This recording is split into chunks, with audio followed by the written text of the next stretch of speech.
เจ้าอวยไทยเจ้าเว้าดีใส่ตัวเองเพื่อให้คนไทยมาชื่นชมเจ้ามันแม่นอยู่บ่อันนี้บ่ข่อยบ่เคยมีจุดประสงค์ว่าข่อยต้องอวยไทยแล้วก็ให้คนไทยมาชื่นชมข่อยว่าข่อยดีบ่มีเลยคือข่อยอวยไทยข่อยเว้าจากความจริงเนาะเว้าจากความจริงที่ข่อยได้สัมผัสแล้วก็ความจริงซึ่งออกมาเป็นหูปธรรมว่าคนไทยเป็นคนแนวใดหลายคนหูดีต่างชาติหูดี Thailand of Smile เนาะแล้วก็คนลาวเฮาก็หูดีว่าสยามเมืองยิ้มเป็นแนวใดเนาะซึ่งว่าข่อยได้สัมผัสกับสิ่งเหล่านี้ข่อยก็เว้าออกมาจากสิ่งที่ข่อยสัมผัสอย่างแท้จริง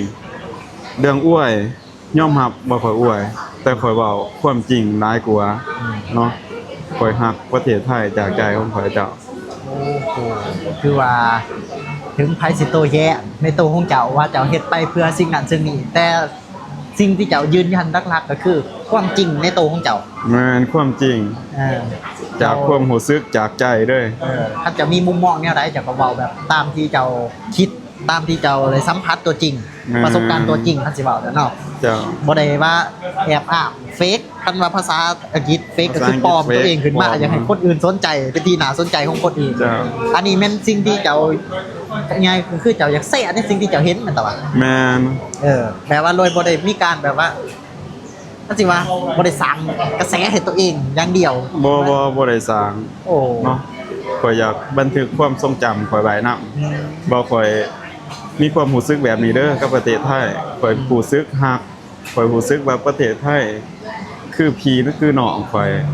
รู้สึกอบอุ่นอยู่นี่เนาะแล้วก็ประเทศไทยเป็นประเทศที่เจริญแท้เนาะข่อยก็เว้าออกไปด้วยความจริงใจเว้าออกไปด้วยความจริงใจเอิ้นว่าความจริงเป็นสิ่งบ่ตายแม่นแต่ส่วนหลายคนสิตายย้อนความจริงแม่นจริงคันจริงก็ต้องจริงด้วยความดีความถูกต้องเด้แม่นคันจริงความบ่ดีนี่ก็ตายคือกันเด้ตายด้วยเพราะฉะนั้นคือว่าเพิ่นเว้ามาเลยตอบคอมเมนต์หรือว่าโดยการอัดคลิปนี่ล่ะคือมื้อนี้มาตอบด้วยความรู้สึกของเพิ่นเจ้าสิขอบใจหรือว่าขอบคุณคนไทยที่เข้ามาคอมเมนต์จำนวนหลายเจ้าสิขอบคุณในคลิปนี้เจ้าสิขอบคุณแบบใดเอ้าจากใจของเจ้าตอนนี้จากใจของข่อยเนาะข่อยต้องขอแสดงความเคารพนับถือพี่น้องชาวไทยเป็นอย่างสูงเด้อที่ให้ความรักความเมตตาข่อยในคอมเมนต์เนาะ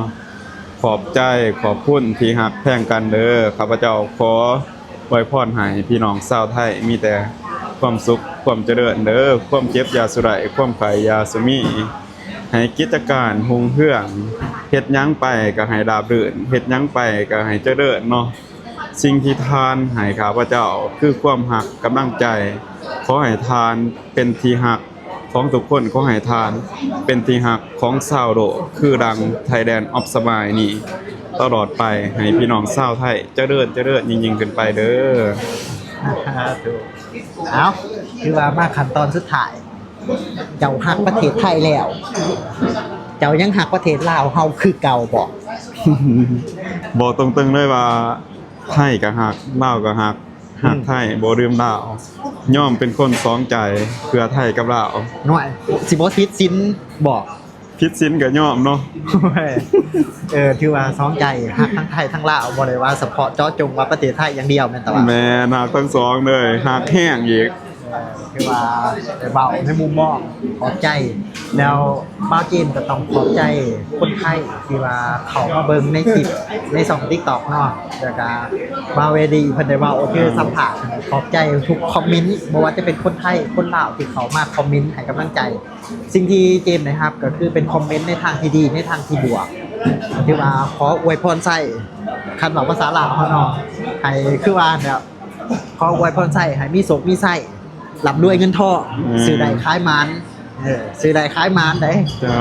เพิ่นจึงว่า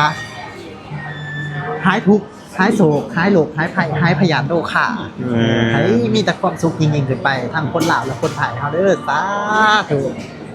ถือว่าเว้ามื้อนี้ก็มีแต่กำลังใจหรือว่าสิ่งดีๆที่มอบให้บ่ได้มีการเกลียดชังหรือประเด็นที่มันบ่ดีหั่นแหละเนาะขั้นตอนสุดท้ายสรุป ก็คือหักทั้งประเทศไทยหักทั้งประเทศลาว เจ้า แซ่มุมมองที่เฮามีต่อประเทศไทยเนาะ เจ้า แล้ววันนี้คิดว่าต่อไปเจ้าก็ยังสิหักคือเก่าบ่หรือว่าในเฉพาะแต่ส่วนนี้ซื่อๆต่อไปคิดว่าในอนาคตจะยังสินำเสนอ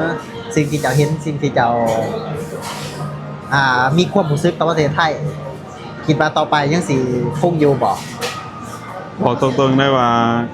ข่อยจะหักประเทศไทยตลอดไปเนาะ I love Thailand forever มู forever แม่นตลอดไปข่อยมีชีวิตอยู่ข่อยก็ยังหักประเทศไทยตลอดชีวิตของข่อยเด้อ อันนี้ขั้นแปลแบบซับแบบว่าทางการได้ดีประเทศไทยจงเจริญดีว่าตลอดไปรักประเทศไทย รักประเทศไทยตลอดไปครับ จากใจแรงงานดาวคนนี้ โอ้